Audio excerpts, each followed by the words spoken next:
नमस्कार बच्चों, प्रसिद्धि गुरु चैनल में आप सभी लोग का स्वागत है। आइए बच्चों, आज हम लोग गणित के प्रश्नों का अध्ययन करते हैं। ठीक है, आइए बच्चों हम लोग पहला प्रश्न करते हैं। परिमेय संख्याओं ऋण 7/9 और 7/9 के निरपेक्ष मान है। तो बच्चों, निरपेक्ष मान में केवल आंकिक मानों को देखा जाता है, चिन्हों को छोड़ देते हैं। तो देखिए, ये है ऋण 7/9, इसका हमने निरपेक्ष मान निकाल लिया। तो क्या किया, यहाँ पे चिन्ह को छोड़ के केवल परिमाण देखेंगे। परिमाण कितना है इसमें, 7/9। ठीक है, चिन्ह छोड़ना। इसी तरह से जो पॉजिटिव है 7/9, इसका भी परिमाण कितना होगा, 7/9 ही होगा, क्योंकि कोई चिन्ह नहीं है। इस तरह से ऑप्शन सी जो हमारा सही है, 7/9। आगे दूसरा प्रश्न चलते हैं बच्चों। 3/4 और उसके घाते 3 का मान है। ठीक है, तो हमने बताया किसी संख्या के घात के ऊपर घात होता है तो घातों का आपस में क्या होता है, गुणा होता है। तो लिखा हुआ है 3/4, उसके घाते कितना है, 3। तो 3/4 गुणते 3 और हो जाएगा 3/12। इस तरह से हमारा जो है डी वाला ऑप्शन सही हो जाता है। आगे चलते बोल बच्चों, हमारा जो तीसरा प्रश्न है, वर्गमूल 900, फिर वर्गमूल है 0.09, फिर वर्गमूल है धन करके 0.00009 का। ठीक है बच्चों, आइए वर्गमूल निकालते हैं। सबसे पहले क्या करेंगे, 900 का निकालेंगे तो 30 गुणते 30, यानी कि वर्गमूल कितना आएगा, 30 आएगा। अगला करते हैं 0.09 है, 0.3 का गुणा करेंगे, 3 3 के 9, 2 स्थान दशमलव लगेगा। तो इस तरह से क्या है बच्चों, 0.3। आगे चलेंगे, यहाँ पे देखिए दशमलव कितने हैं, 1 2 3 4 5 6। तो ऐसी संख्या होगी जो दशमलव के 3 स्थान पे। तो ये लास्ट वाली 9 है, तो 3 3 के 9, तो दशमलव के 3 स्थान लेंगे इस तरह से 0.003। तो इसका ये क्या होगा, इस संख्या का ये वर्गमूल हो गया। इस तरह से क्या करेंगे, इनको जोड़ लेंगे। जब हम जोड़ेंगे तो देखेंगे 30.303 हमारा आंसर आएगा। तो ऑप्शन देखिए, ये ए वाला ऑप्शन जो है 30 दशमलव नहीं, ये नहीं है, ये बी वाला हमारा ऑप्शन है 30.303। तो इस तरह से हमारा ऑप्शन आ गया बच्चों। आगे प्रश्न करते हैं बच्चों। हमारा अगला प्रश्न है बच्चों, कक्षा 7 के 6 छात्रों ने गणित की परीक्षा में क्रमशः 55, 68, 65, 77, 56 और 51 अंक प्राप्त किए हैं। छात्रों के प्राप्तांकों का समांतर माध्य। बच्चों, समांतर माध्य का सूत्र क्या होता है, समांतर माध्य बराबर होता है पदों का योग बटे पदों की संख्या। ठीक है, हम क्या करेंगे, जितने भी पद दिए गए हैं सबका हम लोग योग कर लेंगे। तो पहले दिया है 55 प्लस 68 प्लस 77 प्लस 56 प्लस 51, सबको जोड़ेंगे। और कितने पद हैं, 6 छात्रों का है, तो 6 से हम क्या करेंगे, भाग कर देंगे। इनको जोड़ लेंगे तो आ जाएगा 372। हम 6 से भाग करेंगे, तो भाग करने पे 6 6 का 36, 6 दूना 12, तो हमारा 62 क्या है, आंसर आ जाएगा। ठीक है बच्चों, तो इस तरह से हम देखते हैं कि ऑप्शन सी वाला 62 है और हमारा ये से सही है। आगे अगला प्रश्न करते हैं बच्चों। बच्चों, हमारा पांचवा प्रश्न है, किसी त्रिभुज के केंद्र के निर्धारण करने के लिए कम से कम कितनी मध्यिकाएं खींचना आवश्यक है। तो बच्चों, इसके लिए कम से कम क्या हो, 2 मध्यिकाएं खींच लेंगे तो इससे पता चल जाएगा कि कहाँ पे केंद्र है। मान लीजिए ये ABC आपका क्या है, ABC आपका त्रिभुज है। तो अगर आपने B बिंदु से, ठीक है, इस भुजा के मध्यिका पे एक मध्यिका खींचा, ठीक है, ये पटरी और प्रकार की सहायता करेंगे, ऐसे नहीं करेंगे। अगर आपने इससे इसके मध्यिका खींचा, मध्यिका खींचने के लिए पहले इस पर चाप लगाते हैं, फिर दोनों कट करते हैं। तो इस तरह से तो 2 पॉइंट, जो 2 रेखाएं हैं वो 2 बिंदु, ये जो 2 रेखाएं हैं वो किसी एक बिंदु पे कट कर रहे हैं, तो ये मध्यिका हो सकती है। तो बच्चों, इस तरह से पटरी प्रकार की सहायता से मध्यिका निकालते हैं। तो कम से कम 2 2 मध्यिकाएं खींचेंगे तो एक बिंदु आपका मिल जाएगा, वो क्या होगा, त्रिभुज का केंद्रक। तो इस तरह से हमारा बी का ऑप्शन बी जो है सही हो जाता है। ठीक है, आगे बढ़ते हैं। हमारा अगला प्रश्न है बच्चों, संलग्न चित्र ABC का क्षेत्रफल और DEF के क्षेत्रफल का अनुपात है। ठीक है बच्चों, यहाँ पे त्रिभुज है आपका ABC और इनकी जो 3 मध्यिकाएं हैं DEF, तो इनका जो क्षेत्रफल हुआ, अब पूरे का क्षेत्रफल का क्या अनुपात है, इसे हमको निकालना है। तो बच्चों देखिए, ये जो त्रिभुज ABC है और एक तरफ त्रिभुज क्या है, DEF है। जब बच्चों आप जो है परिमेय की सहायता से इसको सॉल्व करेंगे तो देखेंगे कि जो ABC है, त्रिभुज ABC है, इसका जो क्षेत्रफल होगा वो 4 गुना होगा त्रिभुज DEF के। तो इस तरह से अगर देखा जाए तो अगर ABC और DEF में हमें अनुपात ढूंढना है तो 4 संबंधी 1 आएगा। ठीक है, तो ABC क्या होगा, 4 गुना होगा DEF के। ठीक है, तो इस तरह से हम करें त्रिभुज ABC अनुपाते DEF। ठीक है, तो ABC का क्षेत्रफल 4 गुना है DEF के, तो 4 DEF अनुपाते DEF। तो इस तरह DEF खत्म हो जाएगा तो 4 अनुपाते 1।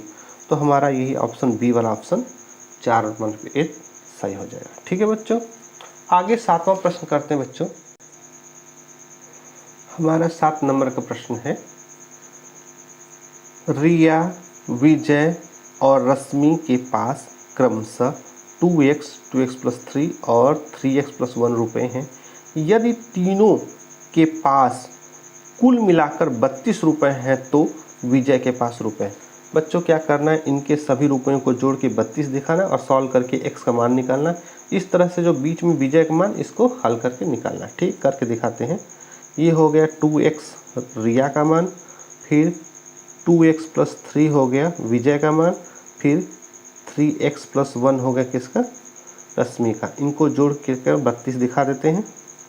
आज जोड़ते हैं, 2 2 4, 4 3 7x प्लस 3 और 1 4 बराबर हो गया 32।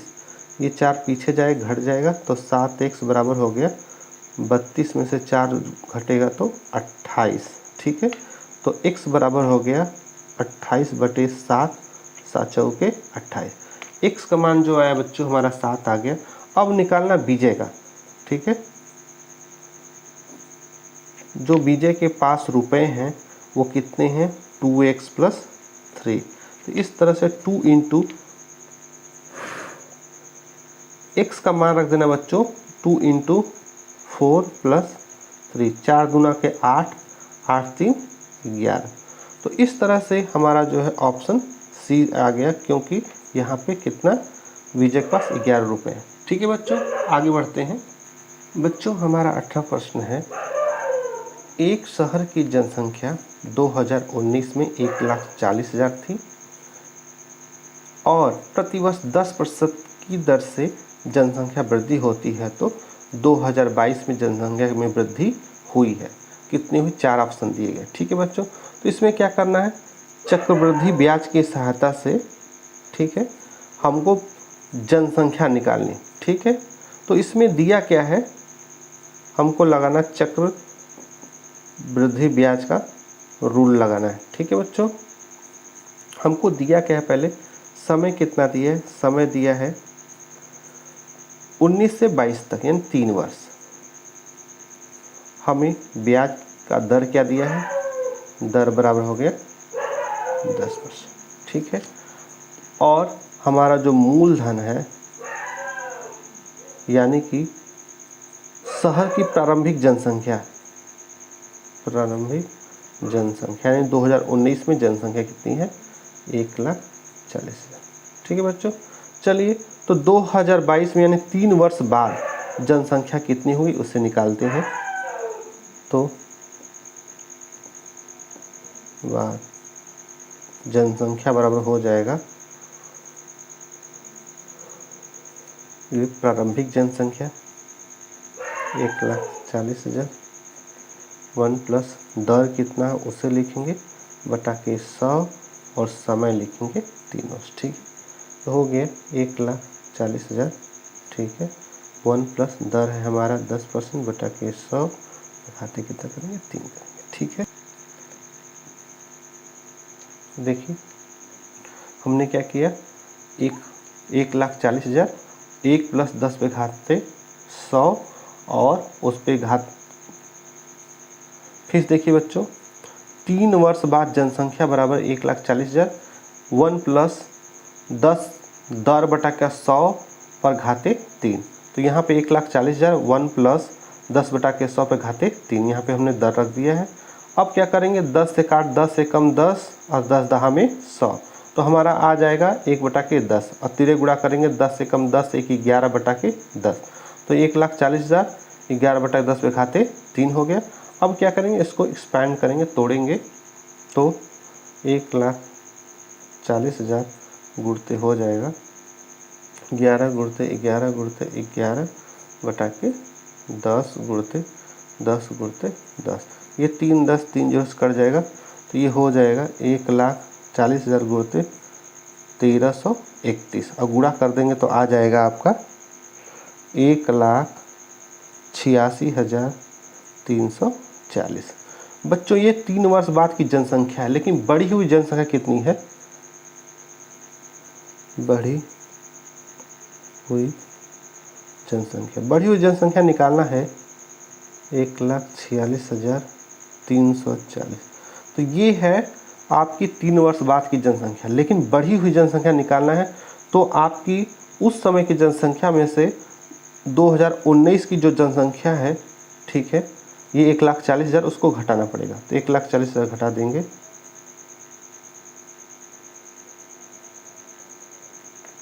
ठीक, तो घटा देते हैं तो आ जाएगा हमारा 46,340। तो इस तरह से बच्चों ये हमारा क्या होता है, आंसर होता है। आइए देखते हैं आंसर दिया है कि नहीं दिया है। तो यहाँ पे दिया है 46,340, तो हमारा ये ऑप्शन जो होता है 46,340 ये सही हो जाता है। ठीक है बच्चों, आइए अगला प्रश्न करते हैं। बच्चों हमारा अगला सवाल है 144 पे घाते 0.5, ये दिया है 144 पे घाते 9 नंबर क्वेश्चन है 0.5 धन 16 पे घाते 0.5। तो बच्चों आगे हल करते इसको, 144 है 0.5 को लिख सकते हैं 1 बटा के 2 प्लस आगे 16 है, 16 पे घाते 0.5 है तो इसको 1 बटा के 2, 1 बटा 2 का घात का मतलब होता है बच्चों वर्गमूल। ठीक है, तो हम क्या करेंगे 144 का क्या निकालेंगे वर्गमूल, फिर 16 के क्या निकालेंगे वर्गमूल। तो 144 का 12 बार 144 12 हो गया और 16 का 4 चौके 16, तो 12 4 16। इस तरह से बच्चों हमारा जो है ये आंसर हो गया। देखिए इसमें ऑप्शन ए जो है 16 दिया हुआ है, तो इस तरह से ए वाला सही होगा। चलिए बच्चों आगे बढ़ते हैं अगले क्वेश्चन की ओर। बच्चों हमारा 10वां प्रश्न है 21 सेमी लंबी रस्सी को 2 संबंधित 3 में बांटने पर रस्सी का बड़ा भाग, तो बच्चों ये अनुपात का सवाल है, ये बड़ा भाग जो होगा हम क्या करेंगे, दोनों अनुपातों को जोड़ के नीचे लिख लेंगे 2 + 3, ठीक है, और बड़ा जो हिस्सा होगा 2 है कि 3 है, 3 बड़ा है तो 3 को ऊपर लेंगे। इस तरह से जो हिस्सा होगा 3/5 ये क्या है बड़ा हिस्सा है।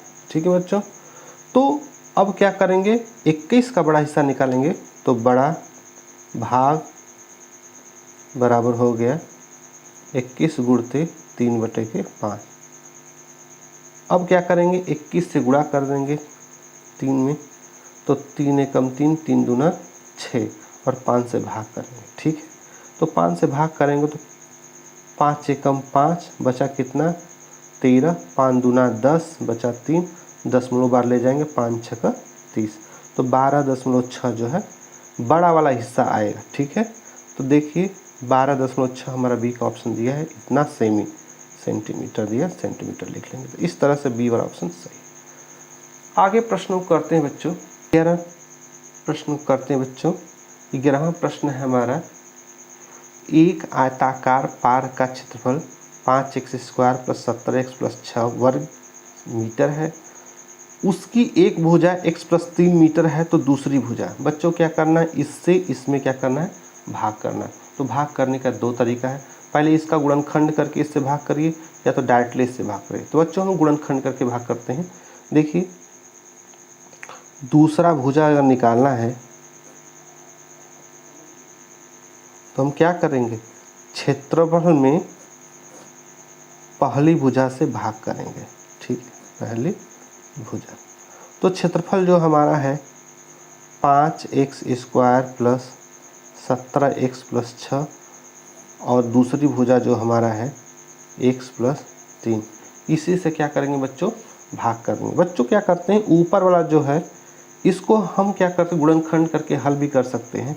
तो 5x² का ऐसे करते हैं 5x² और इस तरह से 17 को तोड़ेंगे तो ये 5 × 30 के बराबर आ जाए। तो हम क्या करेंगे 15x + 2x + 6। ठीक है बच्चों, और नीचे x + 3। आगे क्या करते हैं, इनमें से एक कॉमन लेते हैं और ये गुणनखंड कर लेंगे। तो हमारा जो आ जाएगा 5x कॉमन ले लिया तो हो गया x + 3 और यहाँ पे 2 कॉमन ले लिया, +2 कॉमन लिया तो हो गया x + 3। ठीक है, और नीचे है x + 3। ठीक है बच्चों, यहाँ पे भी x + 3, यहाँ पे x + 3 हम कॉमन लेंगे बाहर की ओर, तो बच जाएगा x + 3 गुणते 5x + 2 और नीचे x + 3 है ही है। ठीक है, x + 3 से प्लस करें, बचा कितना 5x + 2। बच्चों इस तरह से हमारा ये क्या हो गया, आंसर हो गया। आइए देखते हैं, पहला ऑप्शन जो है 5x + 2 मीटर है, ये मीटर में सवाल था तो मीटर में लिख लेंगे और ये हमारा क्या हो गया, इसका आंसर हो गया। ठीक है बच्चों, आइए 12वां सवाल को हल करते हैं। बच्चों ये जो 12वां प्रश्न है ये एक तरह का गुणनखंड है और इसका फार्मूला है a² - b²। जैसे a² - b² बराबर होता है a + b और a - b। इस तरह से इसको क्या करेंगे, तोड़ेंगे। चलिए क्वेश्चन को लिखते हैं।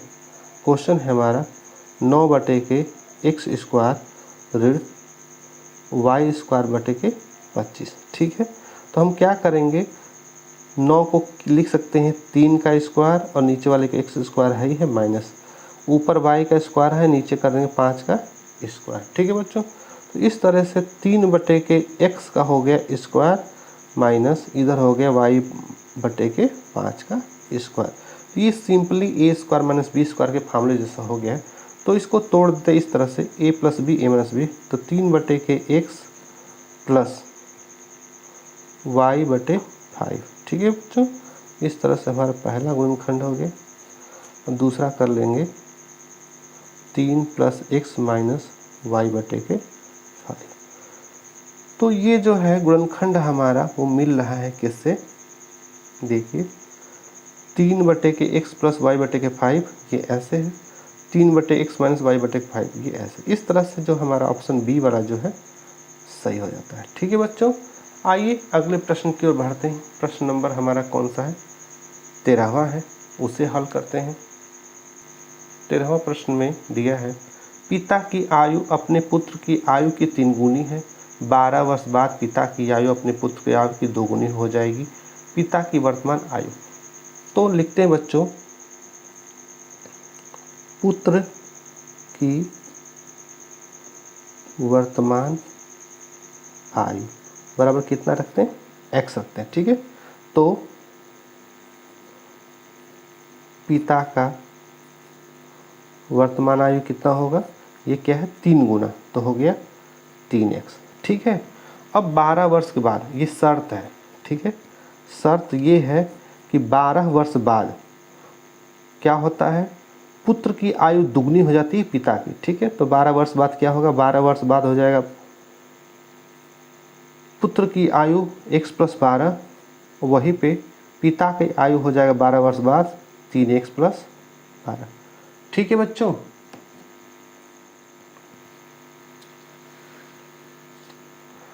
अब ये शर्त है कि 12 वर्ष बाद जो है पुत्र दुगुना हो जाएगा। चलिए पुत्र को हम दुगुना कर देते हैं और पिता के बराबर दिखा, ताकि ये इक्वेशन बैलेंस हो जाए। चलिए करते हैं सॉल्व। 2x प्लस 12 इधर हो गया 3x प्लस, चूँकि 2x हो गया और 12 दूना के 24, यानी 2 से गुणा करेंगे और ये 3x प्लस 12 ही रहेगा। ठीक है, अब क्या है 2x उधर जाएगा, 12 इधर आ जाएगा। 12 दूनी कितना बच्चों 24 है, ये 12 इधर आके घट गया, इधर 3x है, ये उधर आके 2x घट गया, तो हो गया x बराबर 24 में 12 घटा 12। ठीक है बच्चों, तो हमारा x का मान कितना आया 12। अब पूछा हुआ है कि पिता का वर्तमान आयु, तो पिता का वर्तमान आयु कितना है 3x, तो 3 गुणते 12 बराबर 12 तेईं 36 वर्ष। ठीक है, तो इस तरह से हमारा जो बी वाला ऑप्शन है 36 वर्ष, ये ऑप्शन सही रहता है। ठीक है बच्चों, आगे बढ़ते हैं। रमेश एक घड़ी को 360 रुपये में बेचकर 20% लाभ कमाता है, तो घड़ी का क्रय मूल्य क्या है। ठीक है बच्चों, इसके लिए क्या करना, बहुत ही आसान सवाल है। यहाँ पे क्या करते हैं, क्रय मूल्य कितना दिया है ये हमें निकालना है। मान लिया हमने x, ठीक है, और विक्रय मूल्य कितना दिया है, विक्रय मूल्य जो हमारा दिया है 360, और लाभ कितना दिया है, लाभ बराबर हो गया 20%। ठीक है बच्चों, तो हमें क्या करना है, लाभ वाले फार्मूला रखना है। लाभ प्रतिशत बराबर होता है विक्रय मूल्य माइनस क्रय मूल्य बटे के क्रय मूल्य गुणते 100। ठीक है, इसी फार्मूला रखते हैं। लाभ हमारा कितना 20% है, यहाँ रख दिया। विक्रय मूल्य कितना है 360 माइनस क्रय मूल्य x बटा के x गुणते 100। ठीक है, हम क्या करें, x का तिरे गुणा कर देंगे, तो हो गया 20x बराबर 100 से गुणा कर दीजिए, तो हो गया 36,000, 10 यहाँ पे माइनस 100x इधर आ जाएगा, तो हो जाएगा 120x बराबर 36,000। ठीक है, तो x का मान निकाल लेंगे, 0 से 0 कट गया, 12 तेईं 36, तो हो जाएगा बच्चों 30। ठीक है,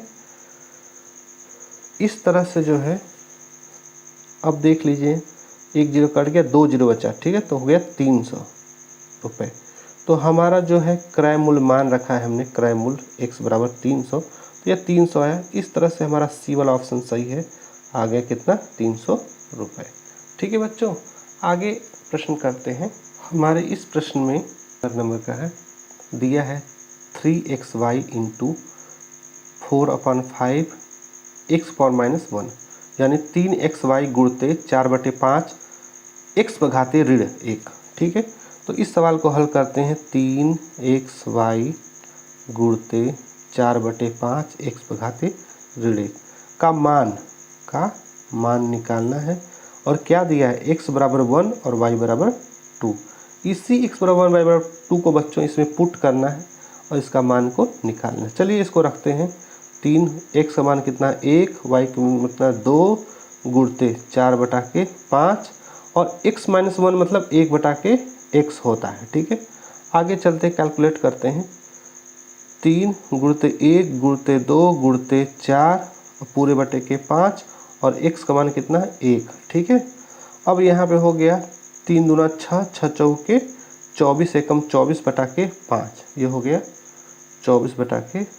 भाग कर देते हैं, 5 चौके 20, बचा कितना 4, दशमलव ले जाएंगे, 5 8 40, तो 4.8 जो है इसका वैल्यू आ गया, या इसको 24/5 कहिए। यहाँ पे ऑप्शन देखते हैं, ये हमारा बी वाला 24/5 दिया, तो इस तरह से बी वाला ऑप्शन सही हो गया बच्चों। ठीक है बच्चों, आगे प्रश्न को हल करते बच्चों। हमारा जो 16 नंबर का प्रश्न है, ठीक है, इसमें क्या है, एक वृत्त बनाया है और वृत्त में एक त्रिभुज है अंदर ABC, और इसके अंदर भी उसके केंद्र पर एक कोण बना हुआ है। ठीक है, और ये जो है BAC, ये जो वृत्त के परिधि कोण है BAC, इसे पूछा हुआ है, ठीक है बच्चों। और यहाँ पे एक OBC कोण दिया हुआ है, ठीक है। तो ये प्रश्न जो है बहुत ही महत्वपूर्ण है, इम्पॉर्टेंट है, और ये ज़रूर 2023 में आएगा, ठीक है बच्चों। इसको ज़रूर आप लोग क्या करिएगा, प्रयास करिएगा, ठीक। आगे देखते हैं बच्चों क्या क्या दिया है। देखिए बच्चों इसमें क्या दिया है, बनाया हुआ है, ये हमारा सेंटर है और इस तरह से यहाँ पे सेंटर से एक बना लेते हैं, जीवा खींच लिए और इसको मिला लेते हैं। ये हो गया हमारा A, ये हो गया B, ये हो गया C। अब बच्चों देखिए ये क्या है, वृत्त का केंद्र है, ये किसका त्रिज्या है, और ये भी दूसरी क्या है, त्रिज्या है, इसी पे बना हुआ है। अब क्या है कि ये भुजा इस भुजा के बराबर, तो यहाँ पे कोण B जो है दिया है 40, तो उसी तरह से ये भी कितना हो जाएगा, 40 के बराबर हो जाएगा। तो बच्चों त्रिभुज के तीनों कोणों का योग कितना हो, ये मान ली O सेंटर है, तीनों कोणों का योग होता है 180 डिग्री, ठीक है। तो अब क्या किया, 180 डिग्री है तो 40 40 80 हो गया, 180 में से 80 घटाएंगे कितना आ जाएगा, ये 100। और ये जो कोण है परिधि के ऊपर, इसके केंद्र पर कोण का आधा हो गया, तो कितना बच्चों, 50। तो इस तरह से हमारा आंसर कितना, 50 आता है। देख लीजिए कैसे करेंगे। पहले क्या करेंगे, कोण कोण B प्लस कोण C प्लस कोण O बराबर कितना होता है, 180 डिग्री होता है। चूँकि हमारा ये 40 तो ये भी 40 हो गया। अब रख दीजिए कोण B को कितना, 40 डिग्री प्लस कोण C को कितना, 40 डिग्री, और कोण O हमें क्या करना है, निकालना है, बराबर 180। तो कोण O बराबर हो गया 100, 40 80 घटा देंगे तो 100 डिग्री आ जाएगा, ठीक है। अब ये जो 100 डिग्री है वो O का मान है, यानी कि इसको कह सकते हैं एंगल BOC बराबर कितना हो गया, 100 डिग्री। तो ये वाला जो कोण होता है इसका आधा होता है, तो कोण ABC बराबर हाफ ऑफ कोण, इसको लिख रहे हैं BAC, कोण BAC, इसकी बात हो रही है। कोण BAC बराबर हाफ ऑफ कोण BOC, सेंटर बना कोण, और ये है इसकी परिधि बना कोण। तो सेंटर पर बना कोण का आधा परिधि बना कोण होता, तो आधा कर दिए तो हो गया हाफ गुणते कितना मान है BOC का, 100, तो 100 का आधा कितना हो गया, 50। तो इस तरह से BAC जो पूछा है, कोण BAC, इसका मान कितना है बच्चों, 50। तो इस तरह हमारा ऑप्शन डी जो होता है सही होता है, ठीक है बच्चों। अगला प्रश्न करते हैं, आइए बच्चों। हमारा 17 नंबर का प्रश्न ये बहुत ही इम्पोर्टेंट है, और ये ऐसे प्रश्न आ सकते हैं। इसमें लिखा है एक समबाहुभुज के अंतः कोण का माप 108 डिग्री है, तो उसकी भुजाओं का संख्या, भुजाओं की संख्या है कितनी होगी, 5 है, 6 है, 7 है, 8। बच्चों इसे हल करेंगे, बहुत ही आसान है। तो एक समबाहुभुज के अंतः कोणों का माप बराबर फार्मूला होता है, समबाहुभुज के अंतः कोण का माप बराबर होता है बच्चों 2n-4 बटा के n इंटू 90 डिग्री, ठीक है। ये फार्मूला अपनाएंगे और ये मान दिया हुआ है, ठीक है। 2n-4 बटा के n गुणते 90 डिग्री, और दिया हुआ इसका मान कितना, 108, ठीक है। तो 18 पाँचे 90, 18 छक्का 108, ठीक है बच्चों। अब क्या करेंगे, ये ऊपर है तो 5 से गुणा करेंगे और इसका तिर्यक गुणा कर देंगे, तो 5 से गुणा करेंगे इसमें तो हो जाएगा 5 दूना 10 n, 5 चौके 20, और इधर क्या है 6 है बच्चों, बटा के n है, ये 6 है, तिर्यक गुणा कर लेंगे इसको, इधर हो गया 10n - 20, और ये तिर्यक गुणा करेंगे तो हो गया 6n, ठीक है। ये 6n आएगा, 10n में घटेगा और 20 उधर जाएगा, तो हो गया 10n - 20 -6n बराबर 0। इधर करते बच्चों, 10 में 6n घटेगा तो हो गया 4n, और ये जो 20 है उस साइड जाएगा। ठीक है बच्चों, तो हो गया 20। अब 4 5 20, तो n बराबर कितना हो गया 5। ये होगी भुजाओं की संख्या। तो भुजा बराबर कितना हो गया बच्चों 5 आ गया। ठीक है, तो समबाहुभुज में जिनके अंतः कोण का एक कोण का मान 108 हो तो उसकी भुजा कितनी हुई, पूरे समबाहुभुज में 5 भुजाएं होंगी। तो इस तरह से बच्चों जो 5 आया है, तो इसलिए हमारा आंसर जो है ए वाला सही, क्योंकि इसमें 5 दिया हुआ है। ठीक है बच्चों, आगे प्रश्न की ओर बढ़ते बच्चों। हमारा जो अगला प्रश्न है बच्चों, रुपये 100 का 10% वार्षिक ब्याज की दर से 2 वर्षों के चक्रवृद्धि ब्याज और सरल ब्याजों का अंतर है। तो बच्चों क्या करना है, 100 का 10% वार्षिक ब्याज की दर से 2 वर्ष का चक्रवृद्धि ब्याज एक बार निकाल लेंगे, एक बार साधारण ब्याज, और दोनों का अंतर कर लेंगे। बच्चों इसके लिए बहुत ही साधारण सा हमारे पास फॉर्मूला है, केवल ये 2 वर्षों के लिए फिक्स होता है। तो 2 वर्षों के लिए, किसके लिए, 2 वर्षों के लिए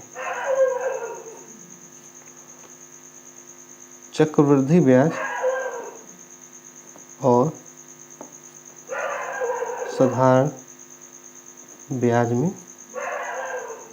अंतर बराबर होता है मूलधन P गुणते दर बटा के 100 पे घाते 2। ठीक है बच्चों, तो यहाँ पे मूलधन कितना है हमारा, देख लीजिए 100 है, और दर कितना है 10% है, तो हम क्या करेंगे घाते 2। ठीक है बच्चों, तो हल कर लीजिए, तो ये हो गया 100 गुणते 10 गुणते 10 बटे के 100 गुणते 100। ठीक है बच्चों, 100 कट गया, 10 10 100, ये 100 कट गया, तो कुल बराबर कितना आ गया हमारा 1 आ गया। तो इस तरह से साधारण ब्याज और चक्रवृद्धि ब्याज में अंतर कितना आएगा हमारा जो है 1 रुपये। इस तरह ऑप्शन बी जो है बच्चों हमारा सही है। ठीक, आगे बढ़ते हैं बच्चों।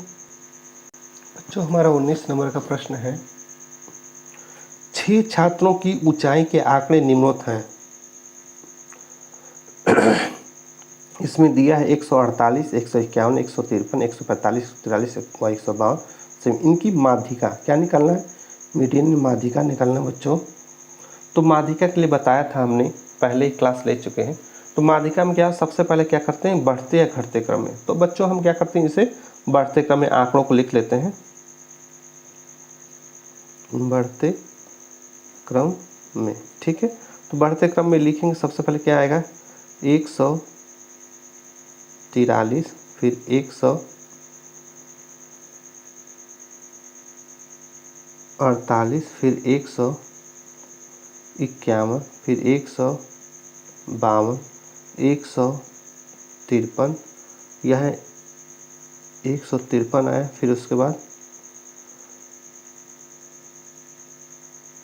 43, 143 के बाद बच्चों 145 छूट गया, यहाँ पे 145, 143, 145, 148, 151, 152 और 153। कितनी संख्या होंगे 6, 1 2 3 4 5 6। ठीक है बच्चों, यहाँ पे जो पद हैं यानी बच्चों की जो संख्या है वो 6 है, पदों की संख्या कितना 6, और ये क्या है सम संख्या। सम संख्या के लिए माध्यिका का सूत्र है बच्चों, माध्यिका बराबर n बटे 2वां पद प्लस n बटे 2 प्लस 1वां पद बटा के 2। ठीक है, हमने बता दिया बच्चों पदों की संख्या कितना है 6, तो 6 का आधा करेंगे 3वां पद, तो 3वां पद प्लस n बटे 2 करेंगे 6 का, तो 6 का आधा करेंगे 3, 3 1 4, तो 4वां पद या चौथा पद। ठीक है, और उनका क्या करेंगे आधा, तो 3वां पद क्या है, पहला दूसरा तीसरा, 3वां पद हो गया हमारा 148 प्लस, और चौथा पद कितना है 151। क्या करेंगे, इनको जोड़ के आधा कर लेंगे। ठीक है बच्चों, आइए जोड़ते हैं, आएगा 299 बटा के 100। ठीक है, आधा करेंगे, 2 यहाँ पे भाग करेंगे तो 2 एकम 2, 2 चौके 8, 2 9 18.5, तो कितना 49.5 जो हमारा आंसर आया, और वो भी किसमें, सेंटीमीटर में। सारे बच्चों का जो है लंबाई सेंटीमीटर में है, ऊंचाई जो है सेंटीमीटर में। इस तरह से माध्यिका जो है हमारा 149.5 सेंटीमीटर होगी। ठीक है बच्चों, अगला और अंतिम प्रश्न की ओर बढ़ते हैं बच्चों। हमारा अगला और अंतिम प्रश्न है बच्चों, एक विकास क्षेत्र में 2x+5 विद्यालय में ऑपरेशन कायाकल्प के कार्यों के कारण प्रत्येक विद्यालय में 2x-5 छात्रों का नामांकन बढ़ जाता है, तो पूरे विकास क्षेत्र में कुल छात्र बढ़ जाते हैं। बच्चों क्या करना है, इतने विद्यालय इतने बढ़ रहे हैं तो सीधे क्या करना है, इसको गुणा ही करना है। ठीक है बच्चों, तो सीधे सीधे क्या है, विजातीय गुणा करना है। तो लिखेंगे बढ़े छात्र बराबर हो गया 2x+5 गुणते 5x-3। आइए गुणा करते हैं। सबसे पहले 2x से गुणा करते हैं, 5 दूना के 10 x²। ठीक है, फिर 2x गुणा करेंगे 3 में तो 3 दूना के 6x। अब क्या करते हैं, इसमें 5 से गुणा करते हैं इन दोनों में, तो हो गया 5 25x, और ये 5 से गुणा करेंगे 3, 5 3 15। ठीक है बच्चों, अब क्या करना है, 25 में से 6 घटा देंगे तो 10x², और ऋण 6x जो है 25 में घटेगा तो हो जाएगा कितना, +19x, और ऋण 15 को उतार लेंगे। तो इस तरह से 10x² धन 19x ऋण 15, ये हमारा क्या हो गया, बढ़े हुए छात्र। और आंसर हो गया आपका, देख लीजिए, +19 - 15 दिया है, 10x² + 19x - 15, ये हमारा ऑप्शन ए वाला सही है। ठीक है बच्चों, यदि बच्चों हमारे इस वीडियो को देखने से कहीं से आपको फ़ायदा होता है तो आप हमारे चैनल को और वीडियो को लाइक सब्सक्राइब जरूर करिएगा। धन्यवाद बच्चों।